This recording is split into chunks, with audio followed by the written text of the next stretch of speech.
शांति शांति शांति। सर्वमंगल मांगल्ये शिवे सर्वार्थ साधिके शरण्ये त्र्यंबके गौरी नारायणी नमोस्तुते। ओम सर्वबाधा प्रशमनम त्रिलोकस्याखिलेश्वरी एवमेतत् त्वया कार्यम् अस्मद्वैरिविनाशनम्। ओम शांति शांति शांति। फागुन मस्त महीना आया, फागुन मस्त महीना आया, खुशियों का नगीना आया। फागुन मस्त महीना आया, खुशियों का नगीना आया। फागुन मस्त महीना आया, खुशियों का नगीना आया। समझाता है मनुष्य मात्र को, समझाता है मनुष्य मात्र को, प्रेम के सहित जीना आया।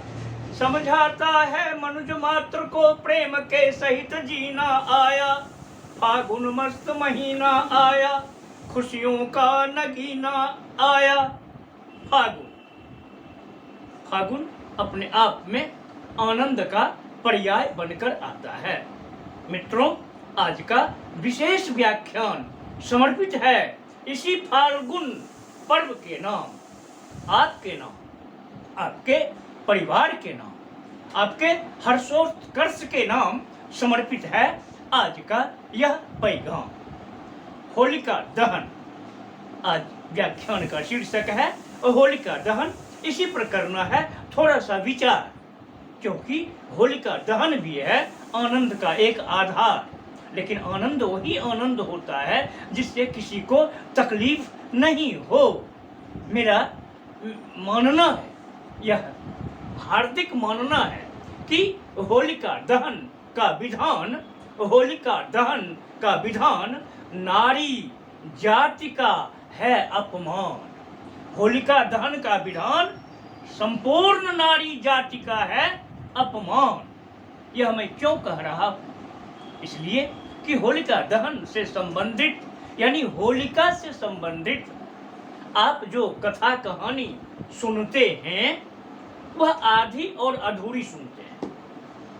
सनातन हिंदू धर्मावलंबियों में बहुत सी ऐसी कथाएं हैं जो सही प्रतीत नहीं होती है, और उन कथाओं के माध्यम से हम किसी को जलाने लगते हैं, किसी को रुलाने लगते हैं और अपना आक्रोश प्रकट करने लगते हैं।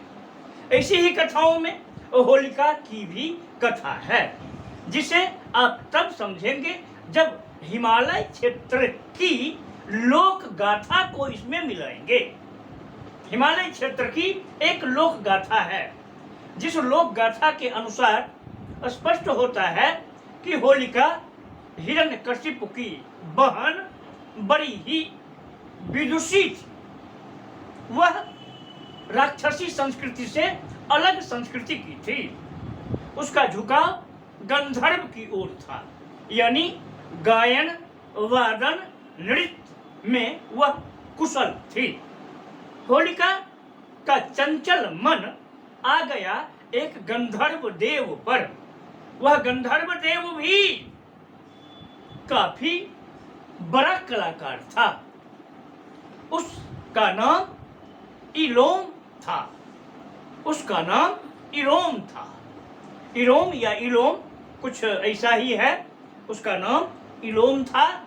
वह होलिका से आभ्यंतरिक प्यार करने लगा, लेकिन होलिका से उसका मिलन संभव नहीं प्रतीत होता था, क्योंकि दोनों दो जातियों के थे।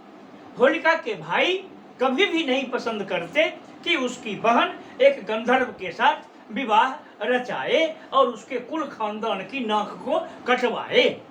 वह इस बात से वाकिफ थे कि होलिका विदुषी है, उसके पास अनेक गुण हैं। उन्होंने अपने गुण की बदौलत ईश्वर को प्रसन्न कर एक ऐसी चादर भी प्राप्त कर ली है, जिस चादर को ओढ़कर अगर वह अग्नि में भी बैठे तो वह जलेगी नहीं। हिरण्यकशिपु यह जानता था। दूसरी ओर वह अपने पुत्र प्रहलाद से भी व्याकुल था, क्योंकि वह पुत्र को अपनी सत्ता मानने के लिए कहता था। पुत्र से कहता था कि वह समझो कि उसके पिता ही नारायण हैं, उसके पिता ही विश्व के सबसे प्रथम देव हैं। लेकिन पुत्र यह मानने को तैयार नहीं था।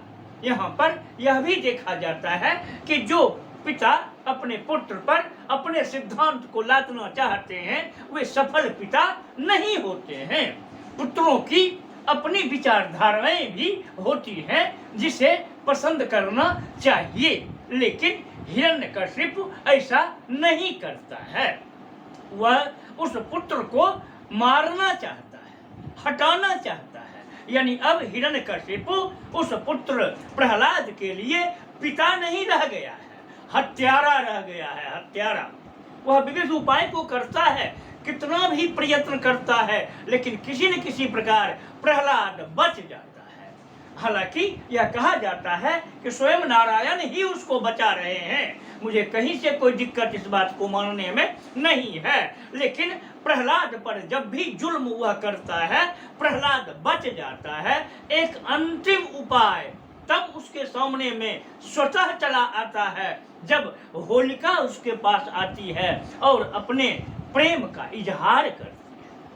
वह कहती है कि भैया मैं उस गंधर्व देव से हृदय से प्यार कर रही हूँ, आप कृपया मेरा विवाह उसके साथ कर दें।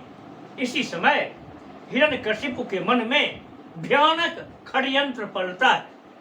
वह उसे धमकी देता है कि नहीं नहीं, मैं उस गंधर्व देव की हत्या करवा दूं, तुम्हारी उससे शादी होने नहीं दूंगा, तुम्हारा ये कदम गलत है, इसे रोक लो, जहां हो वहीं पर।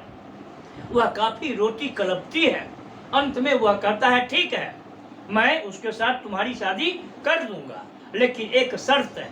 कहा बोलो भैया, मैं सब शर्त को मानूंगी। कहा तुम प्रहलाद को लेकर जलती हुई आग में बैठ जाओ, स्वयं तुम बच जाओगी और प्रहलाद जलकर मर जाएगा, फिर तुम्हारी शादी मैं उसी गंधर्व देव के साथ करवा दूंगा।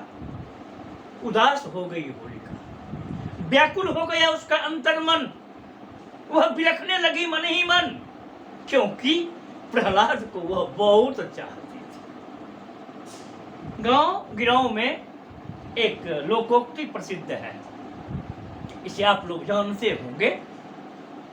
भाइये नौ भतीजबे गांव, भाइये नौ भतीजबे गांव, चल फुआ या चल बुआ ठावे ठाव। कहने का तात्पर्य कि बुआ का प्रेम भतीजा और भतीजी पर बहुत ही ज्यादा होता है। हर बहन अपने भाई के वंश को बढ़ते हुए देखना चाहती है और वैसी ही कामना भी करती रहती है। होलिका भी इसी ही बहनों में शामिल थी जो चाहती थी कि हमारे भाई का वंश बढ़े। जब उसे यह पता चला कि उनका पुत्र प्रहलाद विष्णु का भक्त हो गया है तो वह तनिक भी विचलित नहीं हुई। किसी का भक्त हो, बेटा तो है हिरण्यकश्यप का ही, वह इस पर सुखी थी। लेकिन हिरण्यकश्यप को यह मंजूर नहीं था, क्योंकि वह स्वयं को विष्णु ही समझता था और जो असली विष्णु थे उनको विष्णु वह मानता नहीं था। इसीलिए उसने अपने पुत्र के वध करवाने की बात सोच ली।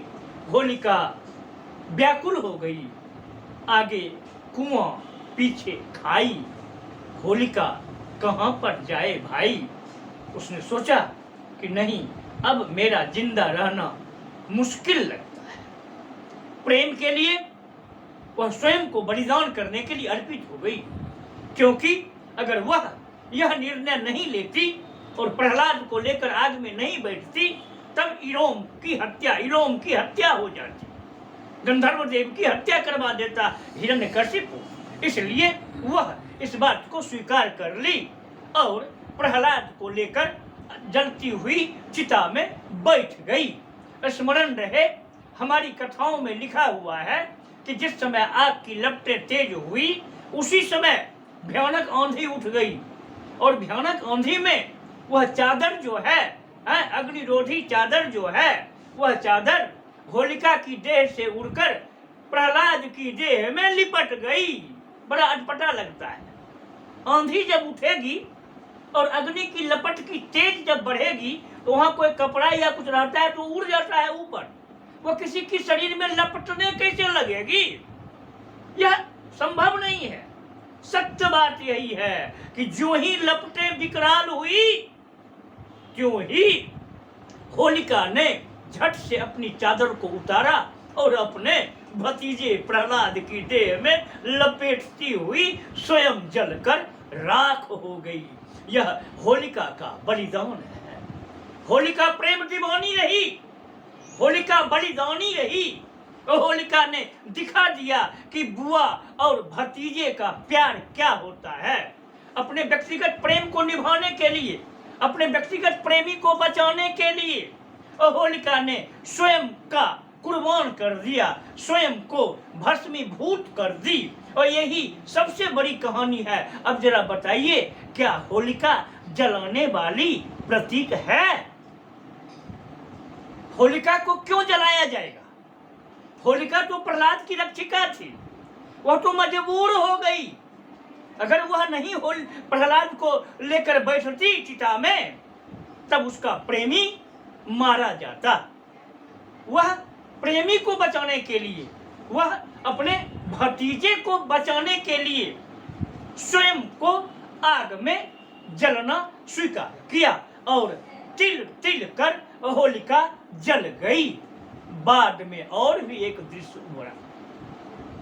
गंधर्व देव तब तक वहां पहुंच चुका था, क्योंकि यही पूर्णिमा की रात उसके विवाह की भी रात तय थी। इसी रात को होलिका का पानी ग्रहण संस्कार इरोम गंधर्व देव के साथ होने वाला था।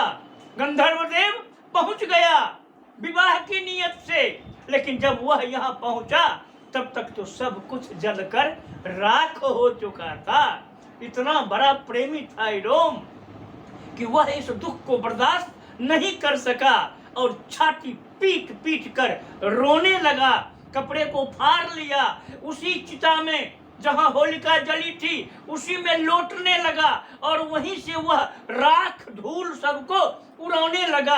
आप जो होली के अवसर पर ये धूल मिट्टी का प्रयोग देखते हैं, यह उसी की निशानी है। वही गंधर्व प्रेमी जो है अपनी प्रेमिका की याद में बिलख बिलख कर रोता है, कभी ठहाका लगाता है, कभी नाचता है, कभी गिर जाता है। यह दृश्य देखकर भी ऐसा सिद्ध होता है कि होलिका और इरोम का प्रेम अमर प्रेम है। यह प्रेम कथा लिखी जानी चाहिए।